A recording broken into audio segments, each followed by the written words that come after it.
श्री उमा महेश्वराय नमः। ओम नमः शिवाय। प्रिय भक्तजनों, आज आप सभी को पूर्णिमा व्रत में हार्दिक शुभकामनाएं। आज इस वीडियो में आप सुनेंगे पूर्णिमा की संपूर्ण व्रत कथा आरती। अब सुनिए पहले 32वीं पूर्णिमा की संपूर्ण कथा और आरती। प्रेम से कहिए श्री विष्णु भगवान की जय, माता लक्ष्मी जी की जय। कथा विस्तार से। द्वापर युग में जसोदा माँ ने श्री कृष्ण से कहे, हे कृष्ण, तुम संसार के उत्पत्ति करता, पोषण तथा उनकी सह करता हो। आज कोई ऐसा व्रत मुझे कहो जिसके करने से मृत्यु लोगों में स्त्री विधवा होने का भय न रहे तथा यह व्रत सभी मनुष्य की मनोकामना पूर्ण करने वाली हो। श्री कृष्ण जी कहने लगे कि हे माता, आपने अति सुंदर प्रश्न पूछे हैं। मैं ऐसा ही व्रत को विस्तार पूर्वक कहता हूँ। सौभाग्य की प्रतीति के लिए स्त्री को द्वादशी अथवा 32 पूर्णिमा का व्रत करनी चाहिए।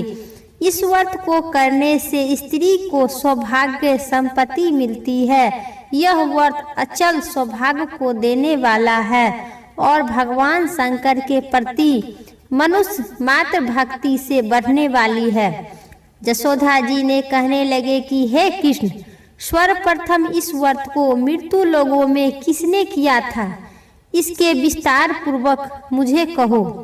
श्री कृष्ण जी कहने लगे कि इस भूमंडल पर एक अत्यधिक प्रसिद्ध राजा चंद्रहास ने पहले अनेक प्रकार के रत्न से परिपूर्ण कार्तिक नाम की एक नगरी थी। वह धनेश्वर नाम का एक ब्राह्मण रहा करता था और उनकी स्त्री अति सुशील रूपवती थी। दोनों ही उस नगर में बड़े प्रेम से रहा करते थे। घर के धन धनाय इत्यादि कोई कमी नहीं था। उन्होंने एक ही दुख था कि उनके कोई संतान नहीं थी, जिस वजह से योगी उस नगर में आते थे। वह योगी बाकी सभी घरों से भिक्षा मांगकर भोजन किया करता था, लेकिन उस ब्राह्मण के घर में भिक्षा मांगने के लिए नहीं जाता था। उस पर ब्राह्मण व्यक्ति बहुत दुखी रहा करते थे, क्योंकि सभी घरों से उस योगी ने सभी घरों से भिक्षा मांगकर पाते थे, खाते थे, घूमते थे, उस गांव में भ्रमण करते थे और उस धनेश्वर ब्राह्मण के घर से भिक्षा नहीं मांगता था। उसी बात पर उस ब्राह्मण ने योगी से प्रेम से पूछे, सभी घरों से आप भिक्षा लेते हैं और मेरे घर से क्यों नहीं भिक्षा लेते हैं। एक दिन योगी गंगा किनारे भिक्षा मांगकर प्रेम पूर्वक खा रहा था कि धनेश्वर ने योगी को यह सब करते हुए देख लिए। सब कार्य किसी प्रकार से देख लिए। अपनी भिक्षा अनादर से दुखी होकर धनेश्वर योगी से बोले, और सभी घरों से आप भिक्षा लेते हैं, परंतु मेरे घर से भिक्षा कभी नहीं लेते हैं। इसका क्या कारण है। योगी कहने लगा कि आपके और मेरा धर्म नहीं इस बात की ज्ञात देता है कि क्योंकि आप गृह जीवन में एक दुखी से वंचित हैं। आपके घर संतान न होने पर आपके घर से भिक्षा स्वीकार नहीं कर सकती हूँ, क्योंकि उन्होंने कहा कि जिस घर में संतान नहीं है उसके घर से भिक्षा लेने से मेरे प्रतीत हो जाएंगे और प्रतीत के भय है। धनेश्वर यह सब बात सुनकर बहुत दुखी हुए और हाथ जोड़कर योगी के पैर पर गिर पड़ा तथा दुखी मन से कहने लगा कि मुझ पर आप आवश्यक ही कृपा करें।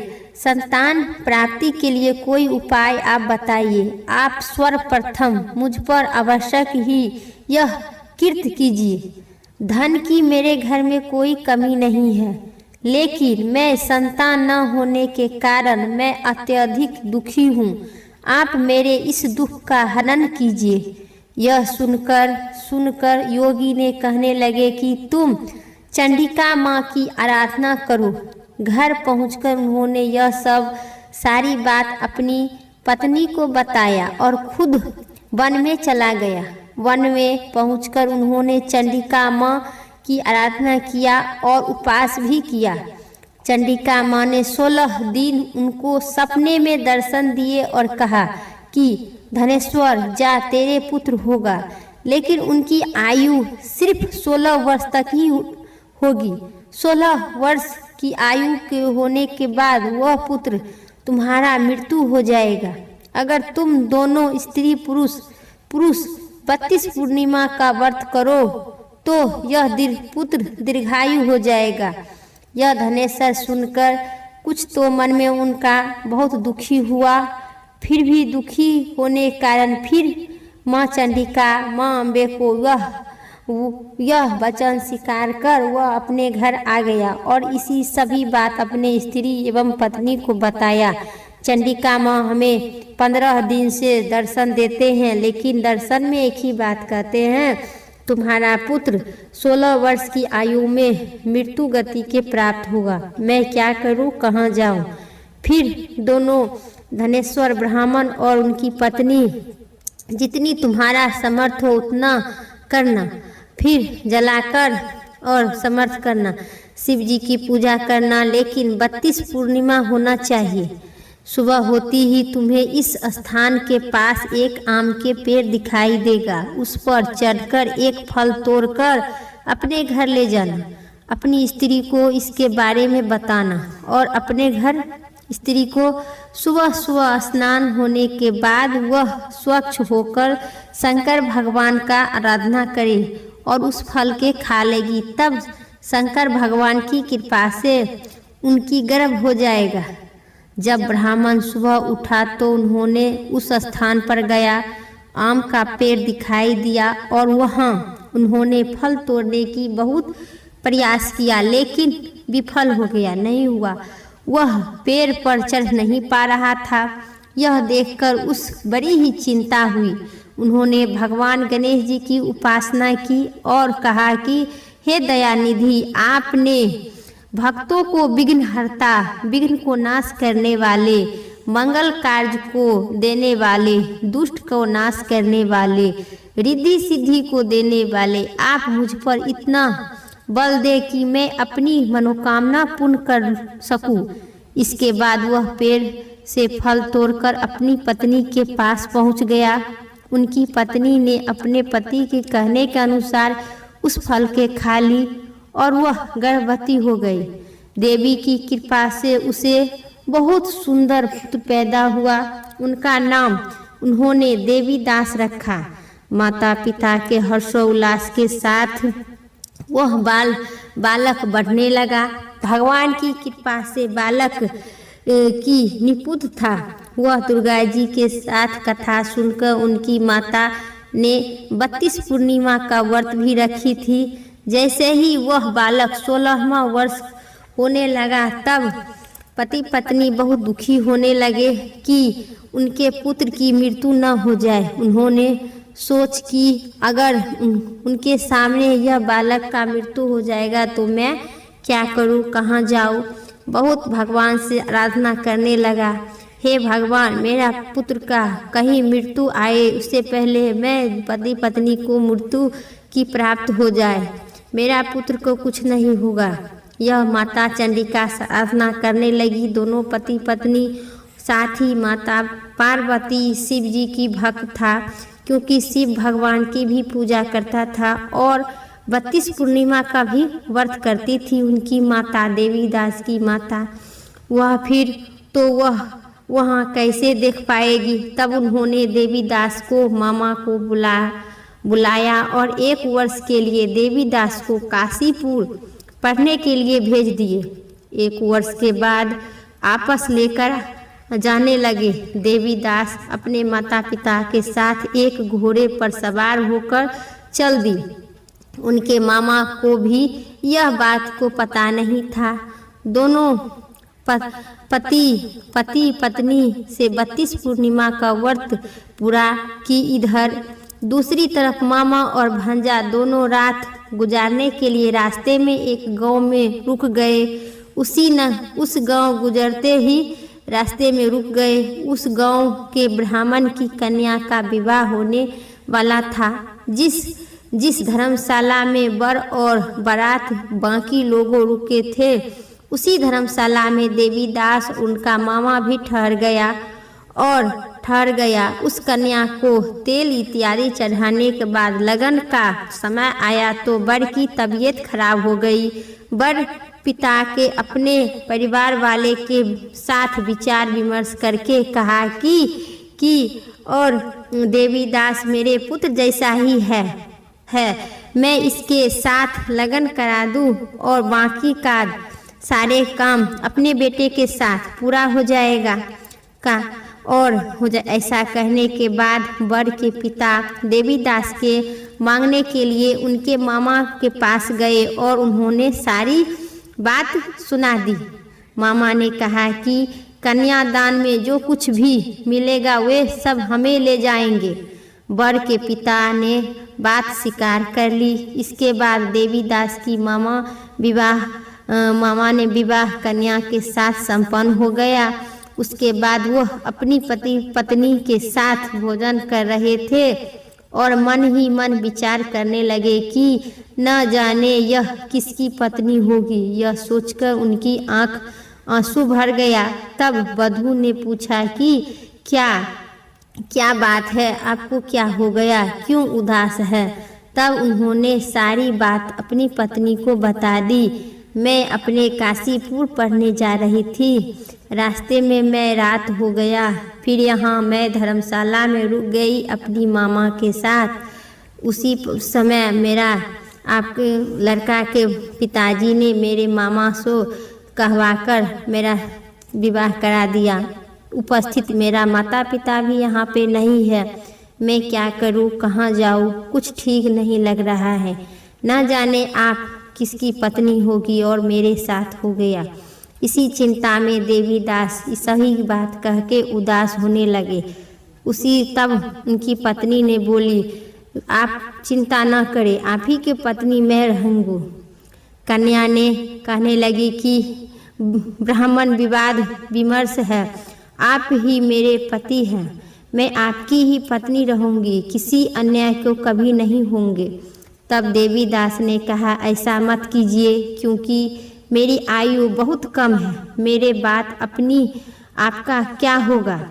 लेकिन उनकी पत्नी नहीं मानी और बोली कि स्वामी आप भोजन कीजिए। दोनों रात में सोने के लिए चले गए। सुबह होते ही देवीदास ने अपनी पत्नी को 4 नागों वाले जुड़ी 1 अंगूठी दी की और 1 रुमाल दिया और बोला कि हे प्रिय, इसे लो और संकेत समझकर स्थित चित्त होकर जाओ। मेरे मरने और जीवन जीने के लिए एक ही पुष्प वाटिका बना लो। उसमें सुगंधित वाली एक नव मालिका रख लो। उनके प्रतिदिन जल से सींचना और आनंद के साथ खेलना कूदना और रहना। जिस समय और जिस दिन मेरा प्राण हो जाएगा, उसी दिन यह फूल सूख जाएगा। जब यह फिर से हरे हो जाएगा तो जान लेना कि जीवित हूँ। यह समझकर वह वहाँ से चल दिया। और चलने के बाद जब वह वर अपने बाकी बारात मंडप में लेकर आए तो वो पति वहाँ था जिसके साथ रात में वाद विवाद हुआ था। उसके बाद साथ मेरे विवाह नहीं हुआ है। अगर यह वही है तो बताइए कि मैंने इसके क्या कहे थे और ये भी क्या कहा था, मुझे इस आभूषण दिए थे, वो सब दिखाइए। कन्या की ये सारी बात सुनकर कहने लगा कि यह सब नहीं जानता हूँ। इसके बाद सारी बरियात भी अपमानित होकर लौट गया और वहाँ से फिर भगवान श्री कृष्ण बोले, माता इसी प्रकार से देवीदास काशीपुर चले गए। कुछ समय जब बीत गया तो एक सपन में सांप उनकी डसने के लिए आ गया। फिर भी उस सांप डस नहीं पा रहा था, क्योंकि उनकी माता पिता इधर 32 पूर्णिमा का व्रत कर चुके थे। वह जब ही जिस प्रकार सांप डंक मारने वाले थे उसी प्रकार देवीदास सो गया। उसको सांप नहीं छू पा रहा था क्योंकि उनकी आयु बढ़ गई थी पूर्णिमा का व्रत करने से, लेकिन वह काट नहीं पा रहा था क्योंकि उनकी माता पिता पहले से ही 32 पूर्णिमा का व्रत पूरा कर लिए थे। इसके बाद खुद काल वहां पहुंचकर भगवान की कृपा से तभी वहां माता पार्वती और भगवान गणेश आ गए। देवीदास को मूर्छित दशा में देखकर माता पार्वती ने भगवान शिव से प्रार्थना करने लगे, हे महाराज, इस बालक का माता पहले से ही 32 पूर्णिमा का व्रत कर लिए हैं, आप इनका प्राण दान दे। भगवान शिव ने माता पार्वती की कहने पर उसे प्राण दान दिए। उधर उनकी पत्नी उसके काल की प्रतीक्षा कर रही थी। उनकी पत्नी ने जलाकर देखा कि पुष्प और पत्र दोनों ही है, तो उनका बहुत सी आश्चर्यचकित हुआ और जब समझ गए कि उनका पति जिंदा हो गई है, इसके बाद वह बहुत सी प्रसन्नता होकर अपने पिता से कहने लगे कि मेरे पति जीवित हो गए, उनके ढूंढ कर लाइए। जब 16वां वर्ष व्यतीत हो गया तो देवीदास भी अपने मामा के साथ काशीपुर से चल दिए। इधर उनकी पत्नी के परिवार वाले उन्होंने ढूंढने के लिए जा रहे थे। उन्होंने देखा कि देवीदास अपने मामा के साथ आ गए हैं और उनके ससुर बहुत प्रसन्नता हुआ और उन्होंने अपने घर आ गए। वहाँ सारा वर इकट्ठा हो गए और कन्या भी उनको पहचान लिया। देवीदास ने उसके बाद अपनी पत्नी और मामा के लेकर वहाँ से चल दिए, जिसके ससुर ने भी उन्होंने बहुत सा धान दहेज दिए। जब वहाँ अपने घर की तरफ चल दिए तब उनके मामा ने सोचा कि इसके माता पिता को सूचना दे आती हूँ, तो उसके माता पिता को कहने के लिए खबर भिजवा दीजिए, आपके पुत्र देवीदास अपनी स्त्री के साथ नगर पे आ रहे हैं। लेकिन उनकी माता पिता संदेह नहीं हुआ क्योंकि मेरा पुत्र कैसे अपनी पत्नी के साथ आ जाएगा, तनिक भी भरोसा और विश्वास नहीं हुआ। फिर उनकी मामा शपथ पूर्वक कहा कि आपके पुत्र अपनी स्त्री के साथ आ रहा है। फिर तुम्हारा पुत्र देवीदास अपनी पत्नी और मामा के साथ आ रहा है। ऐसा समाचार सुनकर पहले तो उन्होंने विश्वास नहीं हुआ, लेकिन जब देवीदास आया और उनके अपने माता पिता के पैर छुआ तो देवीदास के माता पिता ने उनका माथा चूमते हुए दोनों माता पिता सीने से लगा लिया। दोनों ने आने की खुशी में धनेश्वर ने बहुत सी दान दक्षिणा ब्राह्मणों को दी। श्री कृष्ण जी की कहने लगे कि आप इस तरह धनेश्वर को 32 पूर्णिमा का व्रत के प्रभाव से संतान प्राप्ति हुआ। जो स्त्री इस व्रत को करती है वह जन्म जन्मांतर तक विधवा होने के भय दुख नहीं भोगेगी और सतदैव सौभाग्यवती रहेगी। यह मेरा वचन है। यह सुनकर यह व्रत संतान देने वाली और सौभाग्य की वृद्धि देने वाली है और सभी मनोकामना पूर्ण करने वाली है। बोलिए भगवान श्री कृष्ण की जय, विष्णु भगवान की जय। जय शिवी ओमकारा स्वामी, जय शिवी ओमकारा ब्रह्मा विष्णु सदा शिवी अर्धांगी धारा। ओम जय शिवी ओमकारा एकानंदी चतुरानंदी पंचानंदी राजे हो बाबा पंचानंदी राजे। हंसासनी गरुरासनी बिसिबा हनी छाजे। ओम जय शिवी ओमकारा दो भुजी चारी चतुरी भुजी दसी भुजी अति शोभे हो बाबा दसी भुजी अति शोभे। त्रिभुवन रूपिणी रखिता त्रिभुवन जनी मोहे। ओम जय शिवी ओमकारा अक्षिमाला वर्णिमाला मुंडी माला धारी हो बाबा मुंडी माला धारी त्रिपुरारी संकारी करी माला धारी ओम जय शिवी ओमकारा श्वेतांबरी पीतांबर बाघंबरी अंगे हो बाबा बाघंबरी अंगे सैनिकाधिकी गरुराधिकी भूतादिकी संगे ओम जय शिवी ओमकारा करी के मधि कमंडल चक्री त्रिशूली धरिता हो बाबा चक्री त्रिशूली धरिता जगी करिता जगी भरिता जग शास्त्री करिता ओम जय शिवी ओमकारा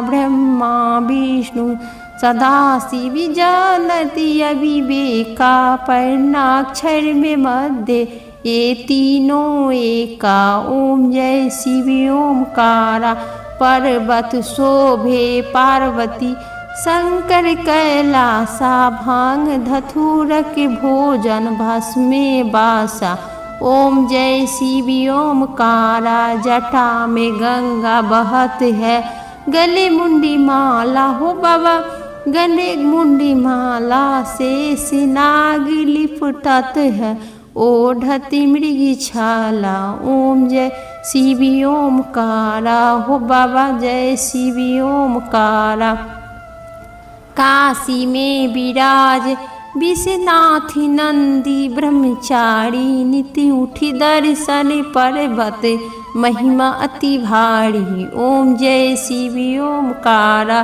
त्रिभुवन स्वामी जी की आरती जो कोई नैरी गावे हो बाबा जो कोई नैरी गावे कहती शिवानंद स्वामी मन वांछित फल पावे ओम जय शिवी ओमकारा स्वामी ओम जय शिवी ओमकारा भोले बाबा माता पार्वती की जय ओम नमः शिवाय विष्णु भगवान की जय।